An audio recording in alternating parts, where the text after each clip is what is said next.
તો નમસ્કાર દર્શક મિત્રો, સ્વાગત છે નવા વિડીયોમાં અને આપણા તમામ યુટ્યુબ ફેમિલીને જય શ્રી કૃષ્ણ, સીતારામ અને હર હર મહાદેવ।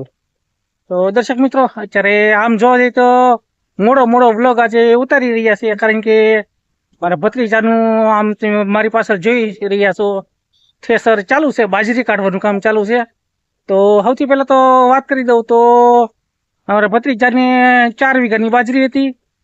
એને કપાસ કાઢી અને બાજરીનું એમાં વાવેતર કરેલું હતું। આપણે પણ બાજરીનું વાવેતર કરેલું છે, પણ આપણે મોડું થોડુંક છે, હજી આનો સમય લાગશે મહિના દિવસનો। અને અમારા ભત્રીજાને 1 મહિનો આગતરી હતી, એને નીકળવા આવી છે। અને આમ જોવા જઈએ તો વાદળા પણ ખૂબ સરસ છે। જ્યારે આમ જોવા જઈએ તો વરસાદની તો કોઈ આગાહી નથી, પરંતુ 19, 20, 21માં ફરીથી વરસાદનું કહે છે। એટલે અમારા ભત્રીજાએ જો કે ઉપાધિ જેવું તો કાંઈ નથી, એને બાજરી ઉધડી આપેલી હતી, એટલે માણસોની સગવડ પણ છે। અને થ્રેસર અત્યારે આવી ગયું છે। થ્રેસર અત્યારે કંઈક નવી સિસ્ટમનું એવું છે, આપણે ચાલુ થઈ ગયું છે, એ બધું હમણાં જોવા જવું છે, આગળ તમને બતાવું। ને અમારા ભત્રીજાએ જે અમારું ત્રેડી ગામ છે, એ ગામના જ માણસોને ઉધડી આપી દીધી। 1 વીઘા દીઠ 5.5 મણ લેખેને આપી દીધી ઉધડી। તો 22 મણ, 4 વીઘાની છે તો 22 મણ લેખેને ઉધડી આપેલી છે। અને સૌથી પહેલા વાત કરવા જઈએ તો એમાં સૌથી પહેલા એને વાઢી નાખી, જે બાજરી ઊભી છે એને પહેલા વાઢી નાખી અને 2 દિવસ ઉકાવા દીધી। ને આજે સવારમાંથી લણવાનું એની શરૂઆત કરી હતી, એટલે બપોર 3, 3:30 એને લણાઈ ગઈ હતી, અને 4 પછી એમાં હવે થ્રેસર ચાલુ કરી દીધું છે। તો ચાલો હવે એ બાજુ જઈએ, હવે કેવું થ્રેસર હાલે છે અને કેવું નીકળે છે આગળ તમને હું બતાવું। તો દર્શક મિત્રો, વિડીયોમાં બન્યા રહેજો। આપણે હવે જાહુ એ બાજુ, હવે ત્યાં જઈને જ આપણે વ્લોગ ચાલુ કરીએ। અને આપણી બાજરી હજી મહિનો દિવસ ખમે એમ છે, અત્યારે સંધ્યાનો મસ્ત સમય થઈ ગયો છે। જોકે કાઢતા તો વાર નથી લાગે, એમ કલાક જ થાય એમ છે, પરંતુ એક ઝાર કાઢવા ગયા ત્યાં એને થોડીક સમય લેટ થઈ ગયો છે। અને આ છે આપણા કંઈક તલ, ને આપણી બાજરી હજી 1 પાણા જ પાઈ દીધું હોય, અને હજી એકાદું પાણા હજી પીએ, કદાચ એકાદા પીવે કે અથવા 2 પીવે। હજી આપણે 1 મહિનાની વાર લાગશે, તો આપણી બાજરી તો વાર લાગશે। ચાલો અમારે ભત્રીજાની બાજરી કેવી છે કેવી નહીં એ તમને હવે એ બાજુ આપણે હવે જઈએ।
તો દર્શક મિત્રો આ રીતનું કંઈક છે સર, મારા ભત્રીજાનું આવી ગયું છે. બાજરી તો ઉધળી જ આપી દીધી ને આજે થોડોક સમય મોડો થઈ ગયો છે ને વાદળા પણ સરસ છે, પણ જોકે આગાહી તો હમણાં હજી વાર છે ને આ રીતે થ્રેસર મશીન પણ ખૂબ સારું છે, બાજરી પણ ખૂબ ચોખ્ખી આવે છે ને કામ ખૂબ સારું છે. તો મળશું નવા વ્લોગમાં, ત્યાં સુધી જય માતાજી, રામ રામ, આવજો.